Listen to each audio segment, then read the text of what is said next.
Number one of my class. Alright, cuts by Dre, New Styles Mobile Barber, back in the lab for another tutorial. And today, give y'all a tutorial on the undercut fade. You know, a lot of cats out here, a lot of people out here, a lot of brothers like to wear those braids on top, them nappy tops, them twists, them curls, however you like to wear it. A lot of people don't want them tops cut. So you need to know how to fade into those braids to make that transition as smooth as possible, because you don't want them to look like they got a bowl on their head. So today, that's what we're going to be talking about, man. I'm going to show y'all a step-by-step in real time how to do an undercut fade on my client as fast as possible, giving the most professional cut. And let's get it. Let's get right into it. You know, if you watch any of my previous videos, I like to start my fades with a number 1 close on my Babeless Boost FX clippers, man. I like to just go around the head symmetrical, keeping it underneath that bone in the back, you know, symmetrical, nice and clean, just to get my fade started. So that's what I like to do just to get the foundation laid. And as you can see, once I do that, I'll put a half guard on most of the time. I'll go to a half guard, bring that clipper all the way back, and I'll start to take that blend out, start to make another line, another transition line all the way around the client's head. Now, as you can see, I still left that bulk, that dark part around the top where the actual transition from the braids or the twist or the curls or whatever your client might have goes into the fade. That's still dark. You want to make sure that that part is faded as smooth as possible, so it don't look like your client got a bowl. So you're not walking out look like you put a bowl on top of his head and just went around it. So now, as you see, I'm going up into that part now. I put my number 1 guard on, flicking out with the wrist. And as you see, I'm now debulking, taking that bulk out around the top, right where the transition starts, where the hair transitions from the braids to the actual fade below. And that's your most crucial part when you're doing this type of haircut, because you want to still look like they have a fade. You don't want that whole bottom to be bald. You just don't want to bald out that whole bottom. You want to still fade the client as if he has hair on top. That's going to give it the best look, the best transition. It's going to look smoother. So when they lay them braids down, even though you can't see the whole fade, when they lay those braids down, it'll have that nice transition, you know, depending on no matter how they move their hair, how they twist their hair. And if they choose to tie it up, like you see my client in the chair, if they choose to wear their braids back on different styles, that fade will be popping in there. So as you see, I'm working around the top now. I got my number 1 guard on. I'm always flicking out at the wrist, always using that wrist action to flick out. And I'm methodically going around the top of that head, brushing it down, making sure I'm cutting and I'm brushing to get the loose hairs out and to lay the hairs down while I'm cutting. So as you can see, I'm going around my client's head, one side to the next. I never just fade one side, complete it, then turn around and fade the other side and complete it. I like to spin my client around as I'm cutting their hair, doing the same thing to both sides. That way you get a more uniform cut on both sides of the client's hair. You're not just finishing up one side, then going to the other side. Gives you a chance to rest your eyes as well, refocus on the haircut by constantly spinning when around. So now as you can see, I'm working up top still on the back, taking that bulk out. Now I'm coming down to the bottom line. I've taken my guard off, still using those Boost FX, because you can practically do a whole haircut with these with no other clipper needed except for your edges.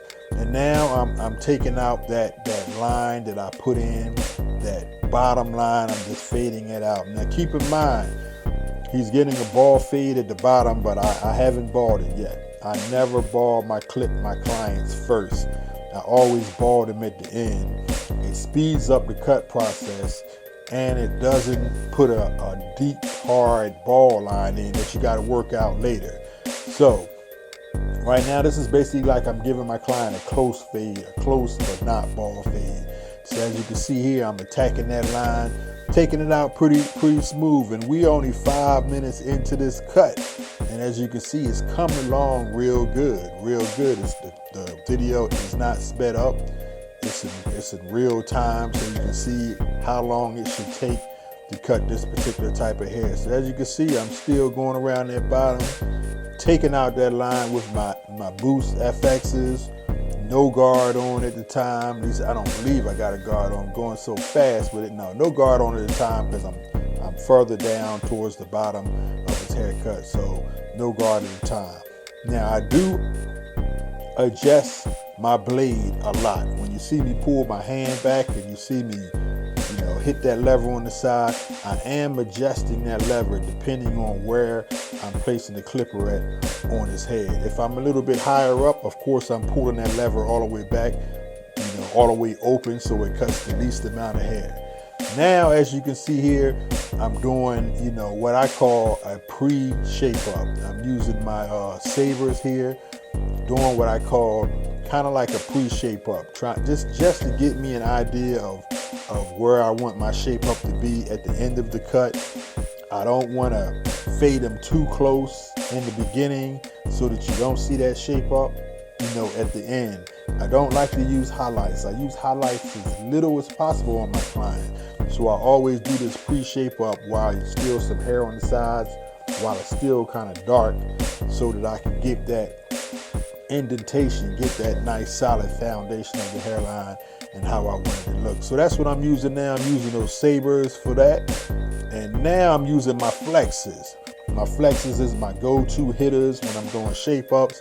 I think they're the best edges out. I know there's different opinions on them, but I've been coming for 30 years and they're the best that I've ever used. So now I'm doing the same thing on the other side. I'm hitting them with that shape up, kind of like a pre-shape up before I do the final shape up at the end. Going around his hair, hitting the front, hitting the top with those flexes, cleaning them up pretty good.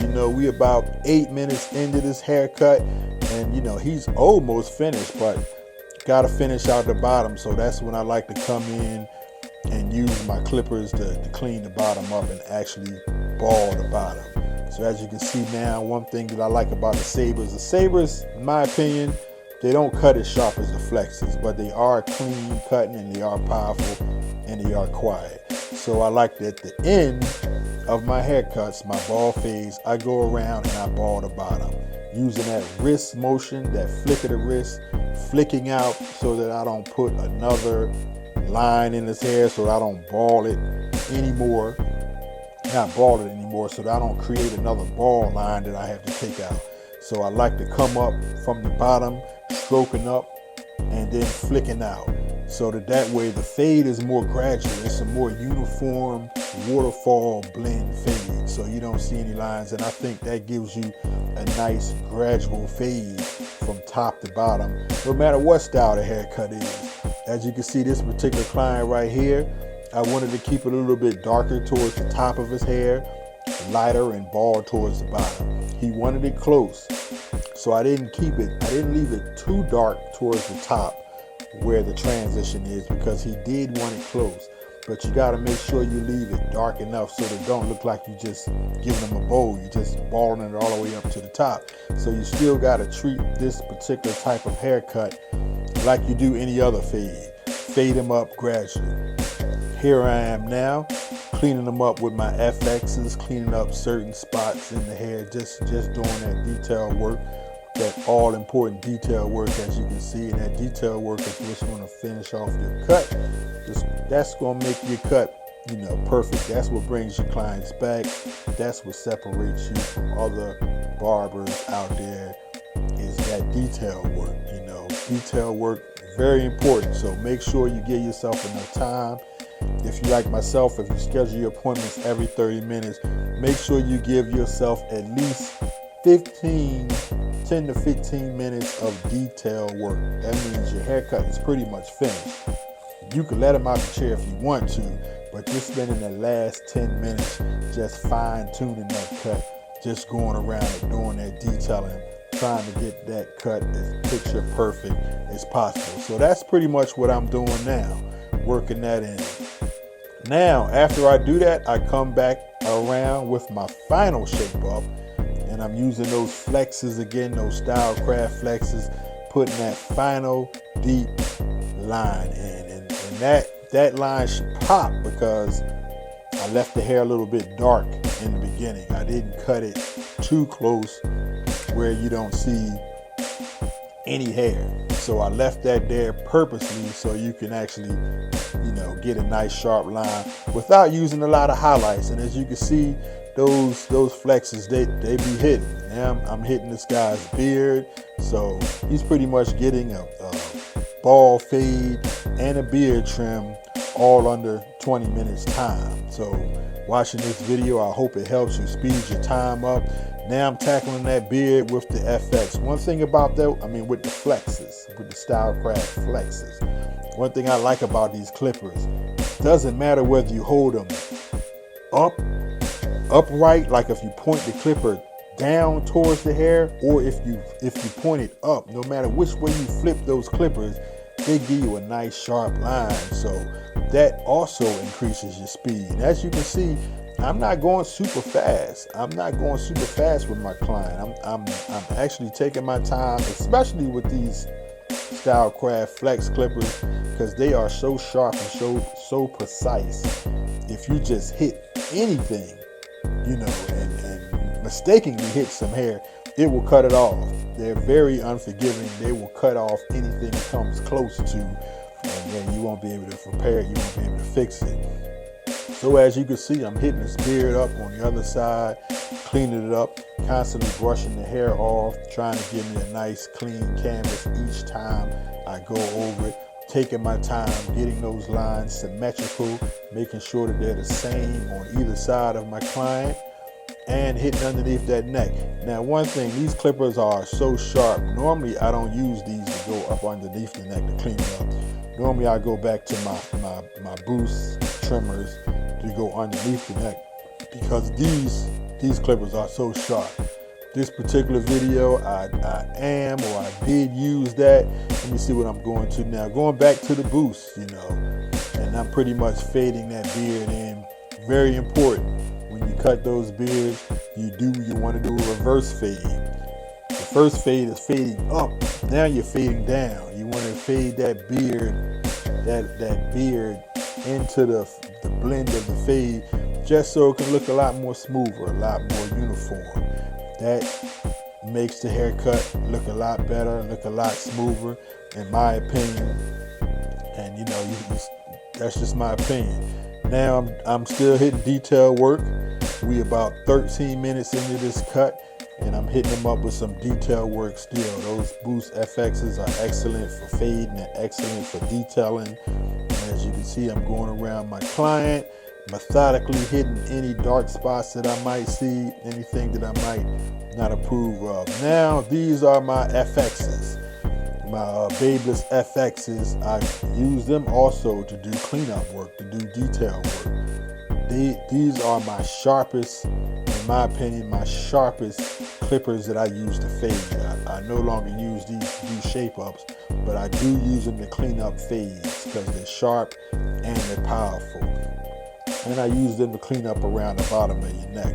So, you barbers out there, make sure you get, more than one pair of clippers. Get you a few pair of clippers, try them out, and use them for different parts of the hair. That will speed your game up as well. And stay neat. As you can see, my clippers are neat. I keep them, nice, clean, and neat so that I can snatch them. I can grab them when I need them. That's also going to improve the speed of your cut. Be back with those sabers, cleaning up the bottom of that fade. And as you can see, this client is almost finished, man. In real time, we're almost at the 15-minute mark. Now I'm using those Barber's shavers. Barber's done took over the game, at least in my shop. They done took over the game. I'm using my Barber's shavers now to clean up the bottom of his fade, get it nice and bald. I don't do the back of the neck, especially on African-American clients, because we bump up real easy. You don't want to bump no client up. You don't want to give them no permanent lifetime scars on the back of the neck. So I never hit the back of the neck with those shavers. I'll clean them up with the clippers, with the sabers, or either the Boost FX trimmers and get it nice and close as possible. But I never put that shaver on the back of the neck. So as you can see, I'm cleaning them on up now, man. Still doing that detail work, getting the hair off the back of the neck. You know, getting my client ready, man. He gonna be ready for the night. He gonna be ready for the day. He gonna be ready for whatever he gotta do with this tight transition fade into his braids. All right, so now I'm going towards the end, and this is what I call is my powder line. As you can see, I got a little cap there that I put some talc powder in, basic barbering talc powder, and I dip my clippers, and those clippers that I'm using for that are my Andes cordless outliners. You know, these are my least sharpest clippers. I like to use them for this technique because they're not that sharp. I don't use them a lot. I use them for kids, and I'll use these clippers for powder lines. But as you can see, this is similar to like putting a chalk line around a client's hair or the pencil. And in my opinion, the pencil takes too long and it's too thick. It doesn't come off that good. So I don't like the pencil. You know, if you're using a razor blade, the pencil might be more effective, but I don't do razor or edge ups on all my clients. But I will give them this powder line. It's a quick, easy way to show me exactly where the hairline is. It makes those loose hairs, or not even just the loose hairs, it makes the hairs that you didn't cut stand up on their forehead, make them more visible so you can see them better, so you can clean them up. Once I do that powder line, I'll throw that duster on them, brush off that excess powder, then I'll go back over, and as you can see, I'm pulling out my Boost FX clippers now just to take that excess powder off, make it just a faint line all the way around his head, just nice and faint, just cleaning up that extra powder, making that line nice and light, nice and faint. That way, if the customer don't want that on there, I can just easily wipe it off when I'm cleaning them up at the end of the cut. But a lot of customers like that. They like that little faint, almost like an ash line, because it makes their hairline pop without doing any highlights, without spraying any dyes on it. So I'm big on that, real big on that. And that powder also allows you to see hair on the forehead that you normally wouldn't even see. It's amazing that once you throw that powder on there, you're like, wow, how did I miss this hair on his forehead? You know, so it brings out a lot of, you know, hair in places that you wouldn't even recognize. So that's another thing. Now I'm back to doing the, you know, some final touching up, some final detail work with my Boost FXs again, and we about finishing my man up. Now we about to clean him up. We are at the 18-minute mark, so 20 minutes, under 20 minutes, we got a full fade and a beard. We didn't have to do the top, so that probably shaved off about 5 minutes of the haircut if you did indeed have to do the top, or depending on what type of style a person is getting or what type of haircut, you know, you might have to spend a little bit more time on the top. But hey, I'm spraying them down, I'm finishing them up, showing them that mirror, and there you go, man. If you like what you seen, man, definitely subscribe to my channel. Definitely check this out, man. That's the finished product, before and after. Hey, New Styles Mobile Barber, cuts by Dre. Subscribe, like, check me out in the next video. Peace.